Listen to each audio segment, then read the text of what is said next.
പ്രിയപ്പെട്ട മക്കളെ, ഒരു കാര്യം ഈശോനെ പഠിപ്പിച്ചൊരു കാര്യം പഠിപ്പിക്കുകയാണ്. ശ്രമത്തിൽ പറഞ്ഞ ഹല്ലേലൂയ. ഞാൻ വിഷയത്തിലേക്ക് തിരിച്ചു പോകും. അതായത് ഞാൻ തിന്മയുടെ ബന്ധനങ്ങളെ കുറിച്ച് പറഞ്ഞു വന്നത്.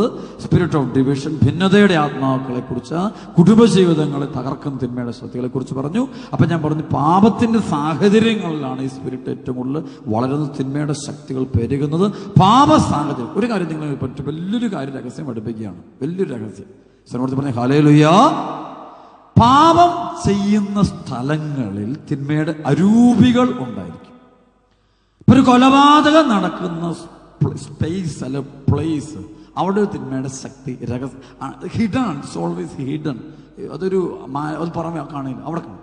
അതുപോലെ ഓരോ തിന്മകളും മദ്യപാനം നടക്കുന്ന സ്ഥലങ്ങൾ, ഈ മദ്യപാനം ആ സ്പിരിറ്റ് ഉണ്ട്. ഈ മദ്യപാനവും സ്പിരിറ്റ് ഒരു പൈസ ശക്തി ഞാൻ കണ്ടിട്ടുണ്ട്. ഇതൊക്കെ ബന്ധിച്ച് പ്രാർത്ഥിക്കുമ്പോൾ കാണാൻ പറ്റും. അപ്പൊ ഈ ഒരു വ്യക്തിയിലുള്ള തിന്മയുടെ ആൾക്ക് പോലും അറിയത്തില്ലോട്ടെ. നമുക്ക് അതല്ല യോഹന്നാൻ 8:44 തിന്മയുടെ ശക്തിയെ കുറിച്ച് ഈശോ പറയുന്നതാണ്. അവൻ നുണയുടെ അവൻ ഹിഡനാണ്. ഒരിക്കലും അവൻ വെളിച്ചത്തിൽ വരില്ല. അവൻ അന്ധകാരമാണ്. അവൻ ഒരിക്കലും പ്രകാശത്തിലേക്ക് അവൻ ഒളിഞ്ഞില്ല. അവനെ ഒരിക്കലും കണ്ടുപിടിക്കാൻ പറ്റില്ല. മനുഷ്യ അതാണ് ഏറ്റവും വലിയ, അവനെ കണ്ടുപിടിക്കുക പരിശുദ്ധാത്മാവനല്ലാതെ ലോകത്തിലുള്ള ഒരു ബുദ്ധിശാലികൾക്കോ ആർക്കും അതിന്റെ പ്രവർത്തനം കണ്ടുപിടിക്കാൻ, പരിശുദ്ധാത്മാവനല്ലാതെ ഒരു വിദ്യാഭ്യാസത്തിനോ ഒരു കാര്യത്തിനോ അവന്റെ പ്രവർത്തനം കണ്ടുപിടിക്കാം. അത് പരിശുദ്ധാത്മാവന് മാത്രമേ അത് പറ്റുള്ളൂ. ശ്രമത്തിൽ പറഞ്ഞ ഹല്ലേലൂയ. പാപം നടക്കുന്ന സ്ഥലങ്ങളിൽ ഈ തിന്മയുടെ ശക്തി. ഇപ്പൊ മന്ത്രവാദം, ഒരു ഉദാഹരണം, ഒരു വലിയ സംഭവം പറയാം. കേരളത്തിൽ വല്ലാത്ത പ്രധാനപ്പെട്ട ഒരു വലിയൊരു ഫാക്ടറി ഒക്കെ ഉണ്ടായിരുന്നൊരു കുടുംബമാണ്. അപ്പൊ ഈ കുടുംബത്തിന് ഭയങ്കരമായ സാമ്പത്തിക തകർച്ച. അങ്ങ് ആകാശത്ത് താഴോട്ട് വീഴുന്ന പോലെ എല്ലാം തകർന്നു തരിപ്പണം. ഇനി ഒരു മുന്നോട്ട് പോകാൻ മേലാത്തോണം മുഴുവൻ ബ്ലോക്കായി. അപ്പൊ അങ്ങനെയൊക്കെ ഇവർ നല്ല ആൾക്കാരാണ്. ഇവർ നല്ല ആൾക്കാർ വെച്ചാൽ പള്ളിയിൽ പോകുന്നവരാണ്, പള്ളിയിൽ ദശാംശം കൊടുക്കുന്നവരാണ്, സഭയ്ക്ക് ഒത്തിരി നന്മ ചെയ്തവരാണ്. ഒരു 1-2 പള്ളി തന്നെ അവര് വെച്ച് കൊടുത്തിട്ടുണ്ട്. കാരണം അതുപോലെ സമ്പന്നരായ ഒരു വലിയൊരു കുടുംബങ്ങളാണ് ഇവരെല്ലാം. പക്ഷെ മുഴുവൻ തകർന്നിട്ട് ഇവർ കുടുംബങ്ങൾ ഓരോരുത്തരും അകാല മരണങ്ങൾ തുടങ്ങി. 10-38 വയസ്സ് പെട്ടെന്ന് ഓരോ പ്രശ്നങ്ങൾ, കുടുംബ പ്രശ്നങ്ങൾ, എല്ലാം പ്രശ്നങ്ങൾ. അപ്പൊ ഇങ്ങനെ വന്നു കഴിയുമ്പോഴത്തേക്ക് ഇവർ ഒരുപാട് ആൾക്കാർ, ഇവരുടെ കൂടെ ഒന്നുണ്ട് ധ്യാനിപ്പിക്കുന്ന അച്ഛന്മാര് പോലും ഉണ്ടായിരുന്നു. ഇവരുടെ വീടുകളിൽ പോയി ഇവർക്ക് വേണ്ടി ധ്യാനവും പ്രാർത്ഥനയും ഒക്കെ നടക്കുമായിരുന്നു. പക്ഷെ എന്നാലും ഈ കുടുംബം ഇങ്ങനെ അടിക്കടി തകർന്ന് തരിപ്പണമായിരിക്കും. എന്ത് ചെയ്യണമെന്ന് ഇവർക്ക് അറിഞ്ഞുകൂടാ. സർവ്വത്തിൽ പറഞ്ഞ ഹല്ലേലൂയ. അങ്ങനെയൊക്കെ ഒരു ദിവസം ഇവർ എന്നെ വിളിച്ചിട്ട് എൻ്റെ അടുത്ത് വന്നിട്ട് ഇങ്ങനെ ഇവർ കരഞ്ഞു പോലെ തരാം. അപ്പം എന്നോട് അച്ഛൻ ഞങ്ങളുടെ വീട്ടിലൊന്ന് വരാമോ അവിടെ. ഞാൻ പറഞ്ഞു, ഞാനങ്ങനെ പോകാറില്ല, എനിക്ക് ഒന്നും വേണ്ട, ഞാൻ പ്രാർത്ഥിച്ചോളാം, നിങ്ങൾക്ക് വേണ്ടി പ്രാർത്ഥിച്ചോളാം, അല്ലാണ്ട് എനിക്ക് ചെയ്യാൻ പറ്റില്ല. ഇവർ പോയത് നേരെ അവരുടെ രൂപത്തിൽ ബിഷപ്പിന്റെ അടുത്ത് എന്നിട്ട് ബിഷപ്പിനോട് പറഞ്ഞു. ബിഷപ്പൊക്കെ ആയിട്ട് നല്ല ബന്ധങ്ങളാണ്, നല്ല ആൾക്കാർ. അവരങ്ങനെ മദ്യപാനമോ ദുഷിച്ച ജീവിതമോ വഴിവിട്ട ജീവിതമോ അങ്ങനെയൊന്നും ഇല്ല. നല്ല മനുഷ്യരാണ്, ദൈവത്തിന്റെ മുമ്പിൽ അവർ നല്ല രീതിയിൽ ചെയ്യും. പക്ഷെ എന്താ സംഭവം ചെയ്യില്ല, മുഴുവൻ തിരിച്ചടികളാണ്. മുഴുവൻ എവിടെ തൊട്ടാലും ആദ്യം അങ്ങ് കയറി തരണം. അപ്പൊ ഇവർ ഫാക്ടറി എല്ലാം തകർന്നു, ഇവർ കുടുംബ ബന്ധങ്ങളിൽ പോലും പ്രശ്നങ്ങളെ. പിതാവിൻ്റെ അടുത്ത് ഇങ്ങനെ പറഞ്ഞപ്പോഴത്തേക്കും പിതാവിൻ്റെ അടുത്ത് എൻ്റെ കാര്യമൊക്കെ പറയുമ്പോൾ പിതാവ് എന്നെ വിളിച്ചിട്ട് പറഞ്ഞു, ഇങ്ങനെ ഈ ഒരു ഫാമിലി വന്നിട്ടുണ്ട്, അച്ഛനൊന്ന് സഹായിക്കാൻ പറ്റുമെങ്കിൽ സഹായിക്കാൻ പറഞ്ഞു. അപ്പം ഞാൻ പറഞ്ഞു, പിതാവ് ഞാൻ പറഞ്ഞു അങ്ങനെ ഒരു കാര്യം പറയാം, അവരോട് പറ, എന്നെ വിളിക്കും, ഞാനൊന്ന് പ്രാർത്ഥിച്ചിട്ട് ഈശോ എന്നോട് എപ്പം പറയുന്നു അപ്പോൾ ഞാൻ എൻ്റെ ബാക്കി പറയാം, അല്ലാണ്ട് ഇപ്പം എനിക്കൊന്നും പറയാൻ പറ്റും. ഞാൻ പറഞ്ഞോളൂ, ഞാൻ പ്രാർത്ഥിച്ചോളാം പിതാവ്. പിതാവിനൊക്കെ അച്ഛന് ഇഷ്ടം പോലെ ഇത് ഒരു കുഴപ്പമില്ല, അച്ഛൻ ഇതൊന്നും പിതാവ് പറഞ്ഞപ്പോൾ എനിക്ക് പിന്നെ ഒരു പിതാവിനോട് നമുക്ക് ബഹുമാനിക്കണമല്ലോ, അനുസരിക്കണം. അപ്പം ഞാൻ പറഞ്ഞു ഓക്കെ. ഞാൻ പറഞ്ഞു 2 ദിവസം കഴിഞ്ഞപ്പോൾ അവരെന്നെ വിളി. ഞാൻ പറഞ്ഞു, നിങ്ങളൊരു ഉപവാസവും പ്രാർത്ഥന എടുക്കുക, എനിക്കിപ്പോൾ അങ്ങോട്ട് വരാൻ തോന്നുന്നില്ല, പക്ഷേ എപ്പോൾ തോന്നുന്നു അപ്പോൾ ഞാൻ വന്നേക്കാം. പ്രസലോഷൻ. അപ്പം അങ്ങനെ ഞാനങ്ങ് പോയിട്ട് 1 മാസം, എനിക്കൊന്നൊരു 10-25 ദിവസം കഴിഞ്ഞപ്പോൾ ഒരു ദിവസം തനിച്ച് ഞാനിങ്ങനെ കുർബാന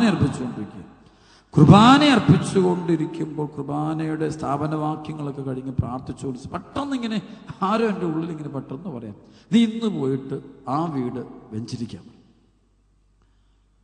ഓക്കെ, ഞാൻ കുർബാന തീർത്ത ശേഷം ഇറങ്ങിയിട്ട് ഞാൻ ഫോൺ എടുത്ത് അവരെ വിളിച്ച് ഞാൻ വരുന്നു. അവർക്കൊരു അത്ഭുതം. ഞാൻ പറഞ്ഞു, നിങ്ങൾ എല്ലാവരും വീട്ടിൽ വന്ന് ഒരു തറവാട്ടിൽ വന്നിട്ട് ഒരുമിച്ച് കൂടി പ്രാർത്ഥിച്ചൊരുങ്ങിയിരിക്കും, ഞാൻ വരാം. അപ്പം എന്നിട്ട് ഞാൻ പെട്ടെന്ന് ഇറങ്ങി. ഞാൻ പറഞ്ഞു, എനിക്ക് ഭക്ഷണമൊന്നും വേണ്ട, എനിക്ക് വണ്ടിക്കൂലിയും വേണ്ട, ഒന്നും വേണ്ട, ഈശോനോട് പറഞ്ഞുകൊണ്ട് ഈശോ പറഞ്ഞ കാര്യം ചെയ്തിട്ട് പോരുക, അല്ലാണ്ട് എനിക്ക് വേറെ ഒന്നും വേണ്ട. പോകുവച്ചാൽ ഞാൻ പറഞ്ഞു ഓക്കെ നീറ്റതാളെന്ന് പറഞ്ഞു. അപ്പം ഞാൻ വണ്ടി എടുത്തു. ദീർഘയാത്രയെ ഞാൻ ഈ സ്ഥലത്തെത്തി കഴിഞ്ഞു. വീട്ടിൽ ചെന്നപ്പോൾ ഇവരെല്ലാവരും തന്നെയുണ്ട്.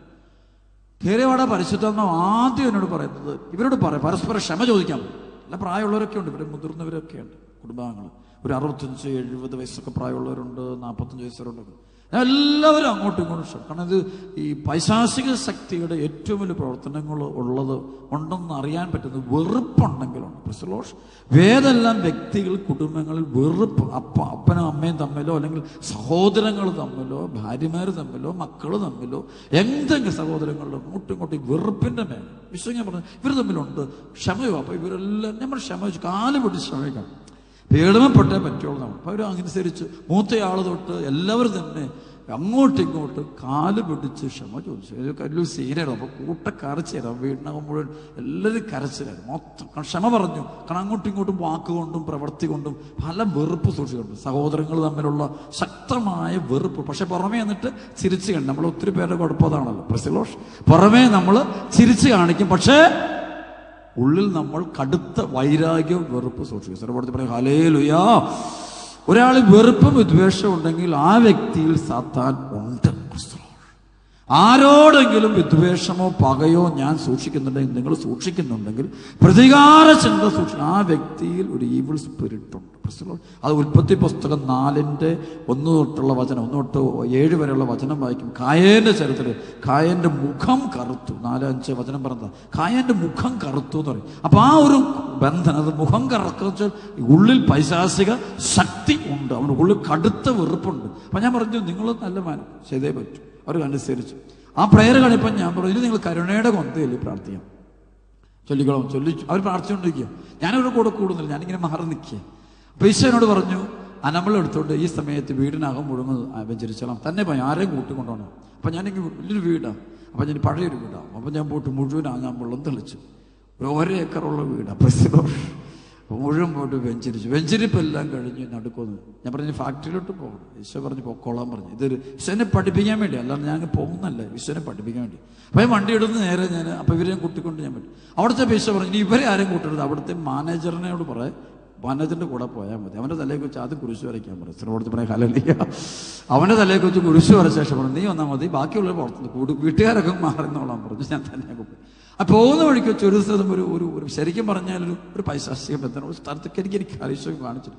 അപ്പം ഞാൻ ചോദിച്ചു ഇവനോട് ചോദിച്ചു ഇവിടെ എന്നാണ് നടന്നത്? ഇവിടെയാണ്. അച്ഛാ ആരും പറഞ്ഞേക്കല്ല, എന്തോ ഒരു പ്രത്യേക മന്ത്രവാദം ഇവിടെ വെച്ച് ഞങ്ങൾ നടത്തിയ സർവോദ് പറഞ്ഞേ ഹല്ലേലൂയ. അപ്പം ഈ വീട്ടുകാർക്ക് എല്ലാവർക്കും അറിയാച്ചാ. അപ്പം ഞാൻ കൊള്ളാമല്ലോ, പ്രസിലോഷ് പള്ളിക്കാരാണ്, പള്ളിയുടെ ഏറ്റവും മുന്നിൽ നിൽക്കുന്നവർ പള്ളി വെച്ച് കൊടുത്തുവെന്ന് തന്നെ ഈ പള്ളിക്ക് അതിനിടയ്ക്ക് പോയിട്ടുണ്ട്. ഞാൻ പറഞ്ഞു അപ്പോൾ ഇപ്പോഴോ അവൻ പേടിച്ചു കാണിച്ചാൽ കൃത്യസ്ഥലം വയസ്സോ കാണിച്ചത്.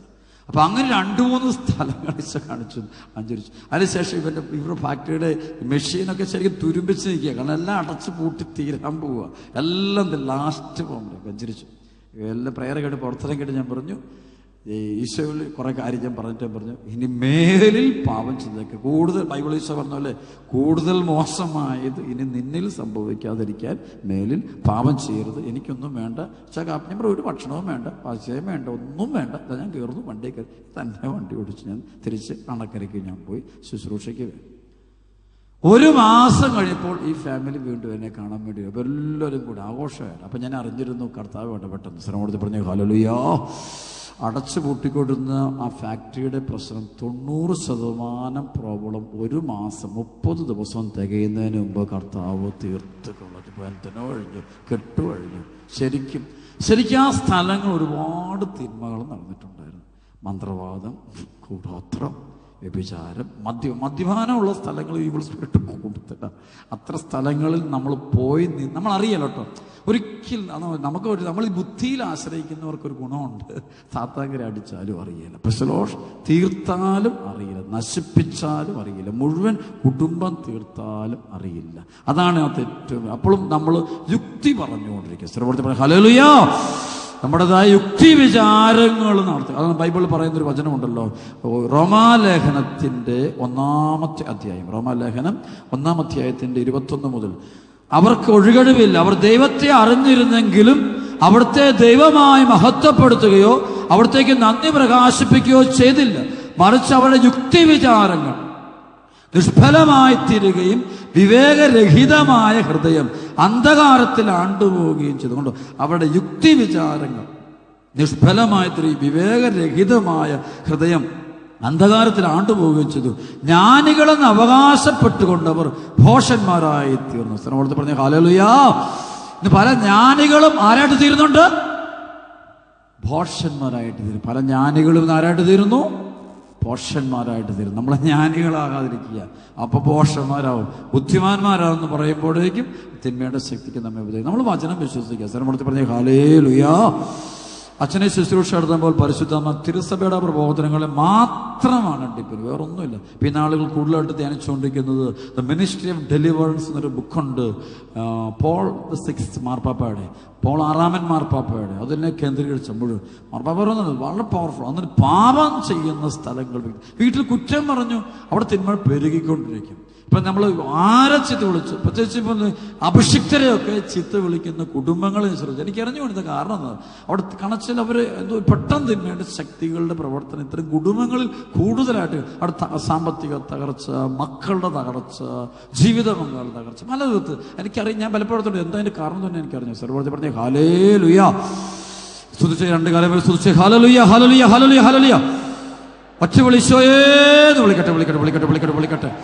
ഈശോയെ സ്തുതി.